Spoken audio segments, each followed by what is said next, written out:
Histoire de l'Église de Don Charles Poulet, l'Antiquité, les persécutions, suite. Sous le règne de Marc Aurèle se lève une seconde génération d'apologistes. C'est qu'en effet le christianisme est maintenant en butte non plus seulement aux fureurs de la plèbe et aux vexations légales, mais encore à l'hostilité des intellectuels païens, philosophes et rhéteurs de l'entourage du prince. C'est le temps où le précepteur impérial Fronton de Cirta compose un discours contre les chrétiens, où Lucien de Samosate rédige la mort de Pérégrin et s'y moque des martyrs. En 179, Cels écrira son discours véritable qui, aujourd'hui perdu, se retrouve cependant presque entier dans la réfutation qu'en a donnée Origène au siècle suivant sous le titre Contra Celsum. On a pu dire que toutes les objections présentées contre le christianisme depuis Porphyre jusqu'à Voltaire se trouvent déjà dans Cels. Devant ces nouveaux adversaires, les apologistes élargissent la défense. Ils la portent sur le terrain politique, c'est-à-dire au centre logique de la question. Aux yeux des juges, toute la culpabilité consiste à porter le nom de chrétien. Telle prohibition ne devrait venir que d'une raison d'intérêt public. Les nouveaux sectateurs sont-ils ennemis du genre humain et contempteurs du pouvoir établi? Voilà tout le problème. Les nouveaux apologistes s'évertueront donc à montrer que les fidèles agissent en sujets loyaux et paisibles, qu'ils aiment l'empereur et prient pour lui. La thèse remontait à saint Pierre et à saint Paul, pour qui l'établissement romain est comme une stabilité voulue de Dieu qui se confond avec l'ordre providentiel du monde. Et même lorsque l'empereur s'appelle Néron, saint Pierre écrit « Honorez le basileus ». À partir de Marc Aurèle, les apologistes mettent en relief ce loyalisme des chrétiens. Telle est la nouveauté des traités de Méliton de Sardes, d'Athénagore dans son Legatio pro Christianis, de saint Théophile d'Antioche dans ses 3 livres Ad Autylocum pour le convaincre de la vérité du christianisme.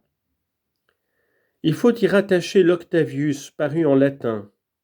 L'auteur, Minucius Félix, établit un dialogue entre Cécilius, l'avocat du diable, et Octavius, un chrétien.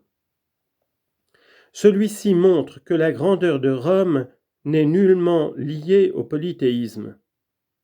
Il y a là indiqué tout le conflit politico-religieux qui motivera les grandes persécutions du IIIe siècle. Par le fond, l'épître à Diognète se rapproche de l'Octavius. Comme celui-ci, Diognétos essaie de présenter l'apologie du christianisme à un païen supposé désireux de le connaître.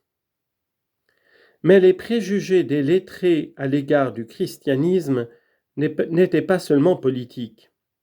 Ils lui opposaient la philosophie.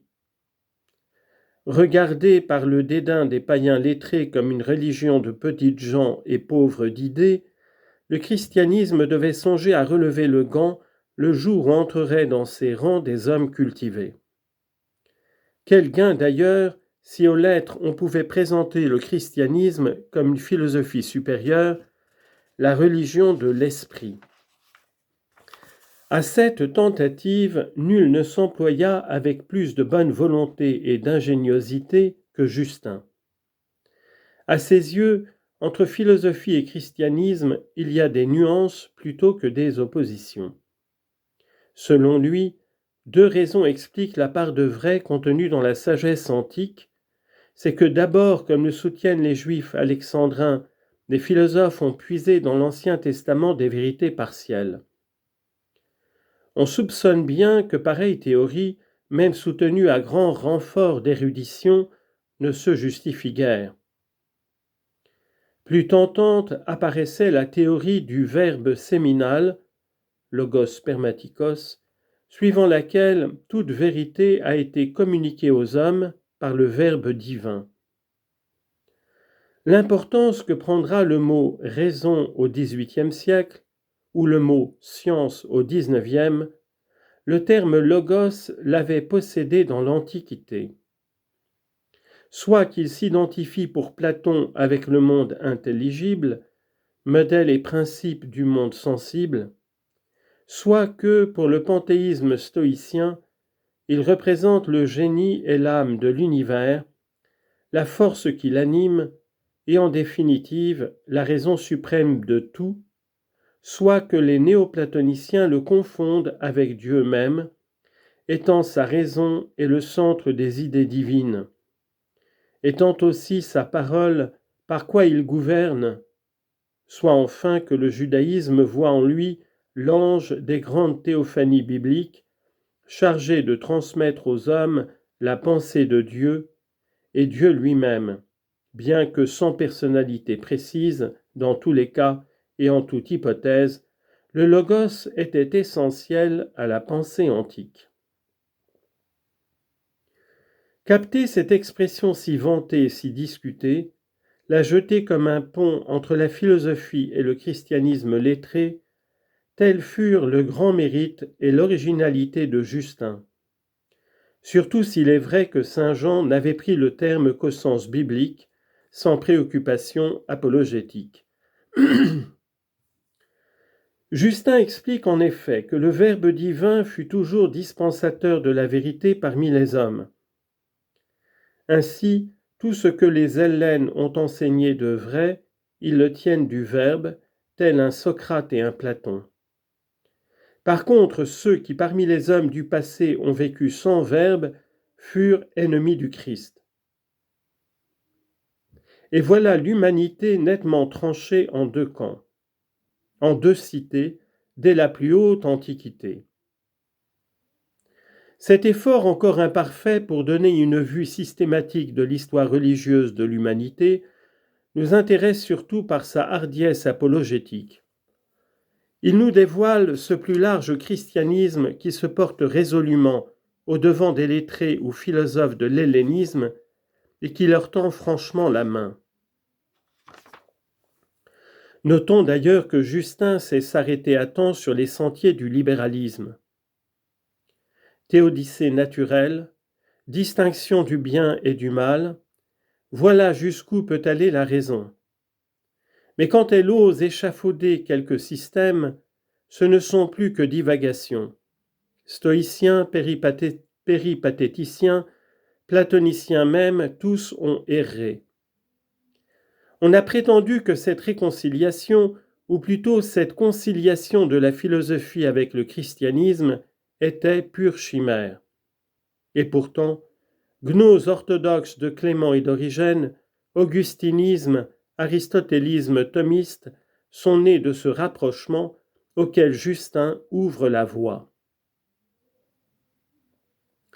Texte et documents. Le récrit de Trajan. Tu as suivi la marche que tu devais, mon cher Secundus, dans l'examen de ceux qui sont déférés à ton tribunal comme chrétiens. On ne pouvait établir une règle uniforme et fixe pour tous les cas. Il ne faut pas les rechercher. Si on les dénonce et qu'ils soient convaincus, il faut les punir. De telle sorte cependant que si quelqu'un nie être chrétien et le prouve par des actes, c'est-à-dire en adressant des supplications à nos dieux, il obtienne le pardon à cause de son repentir, quels que soient les soupçons qui pèsent sur lui pour le passé. Mais dans quelque genre d'accusation que ce soit, il ne faut tenir compte des dénonciations anonymes, car c'est là une chose détestable et qui n'est plus de notre siècle. Lettre d'Adrien à Minucius Fundanus. J'ai reçu la lettre que m'a écrite votre prédécesseur Licinius Granianus, homme clarissime, et je ne veux point laisser cette requête sans réponse, de peur que des innocents soient troublés et que facilité soit laissée au brigandage des calomniateurs. C'est pourquoi, si des personnes de votre province veulent ouvertement soutenir leurs dires contre les chrétiens et les accuser en quelque chose devant le tribunal, je ne leur défends pas de le faire, mais je ne leur permets pas de s'en tenir à des pétitions et à des clameurs. Il est en effet beaucoup plus juste, si quelqu'un se porte accusateur, que vous connaissiez des imputations. Si donc quelqu'un accuse les personnes désignées et prouve qu'elles commettent des infractions aux lois, ordonnez-moi selon la gravité du délit. Mais par Hercule, vous aurez grand soin, si quelqu'un dénonce calomnieusement l'une d'elles, de frapper le dénonciateur de supplices plus sévères à cause de sa méchanceté.